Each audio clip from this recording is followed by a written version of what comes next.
Junior Atelier Master. Kuruto, notre héros, est mal vu auprès des héros parce qu'il est jugé inutile. Cependant, il découvre que dans tout le reste, comme la cuisine, la construction, la fabrication d'outils magiques, etc., il excelle, surpassant largement ses coéquipiers. L'anime a pour genre action, aventure, fantasy et pour thème harem, magie, quotidien. Katainaka no Osan Kensei Ninaru. L'histoire nous plonge dans le quotidien de Beryl Gardonnant, un noble maître d'épée qui gère un dojo dans le royaume de Reveris. Beryl s'était résigné à accepter les limites de sa force et mener une vie paisible à la campagne. Cependant, tout change lorsque Alexia, une de ses anciennes élèves, lui rend visite soudainement pour lui annoncer qu'elle l'a recommandé comme instructeur spécial au sein de l'ordre des chevaliers du royaume. Cette nouvelle fonction l'entraîne dans une série d'événements inattendus, notamment ses retrouvailles avec d'anciens disciples qui sont devenus des personnalités influentes telles que capitaine de chevaliers, aventuriers de haut rang et magiciens d'élite. L'anime a pour genre action, aventure, comédie, fantasy et pour thème combat.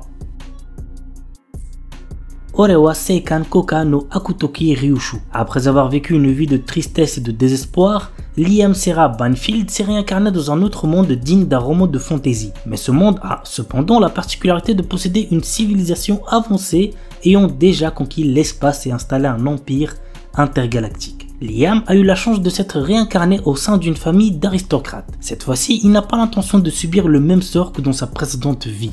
Il est bien décidé à ne vivre uniquement que pour lui-même et à devenir un véritable seigneur des ténèbres. L'anime a pour genre action, fantasy, science-fiction et pour thème autre monde, espace, harem, réincarnation, transmigration.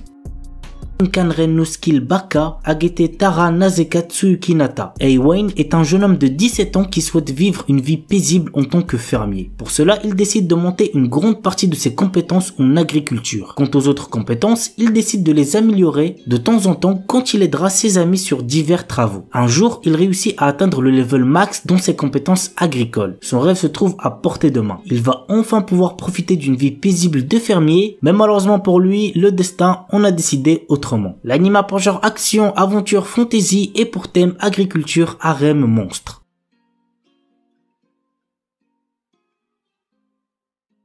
Maogakuin no Futei Kigusha, un animé sorti en été 2020 et qui avait fait un assez gros buzz. J'ai pas kiffé de fou, mais ouais, on peut dire que c'est mérité, l'animé est assez bien. Arnos, le surpuissant seigneur démon, se lasse des guerres incessantes entre les humains, les esprits et les divinités. Fatigué de ce monde, il décide de se réincarner 2000 ans plus tard, espérant voir la paix entre les races. Cependant, à son réveil, il découvre les descendants de son peuple complètement affaiblis par la paix. Arnos intègre donc la Mao Academy, qui est un établissement créé pour rechercher parmi de puissants adolescents celui ou celle qui est la réincarnation du seigneur démon. Pourtant, il ne fait pas l'unanimité au sein de l'académie. Sous-estimé et évité, il va se lier d'amitié avec les seules personnes qui croient en lui pour être témoins de son ascension parmi les démons et ainsi retrouver son titre de seigneur démon. L'anime a pour genre action, comédie, fantasy, school life et pour thème démon, magie, monstre, réincarnation.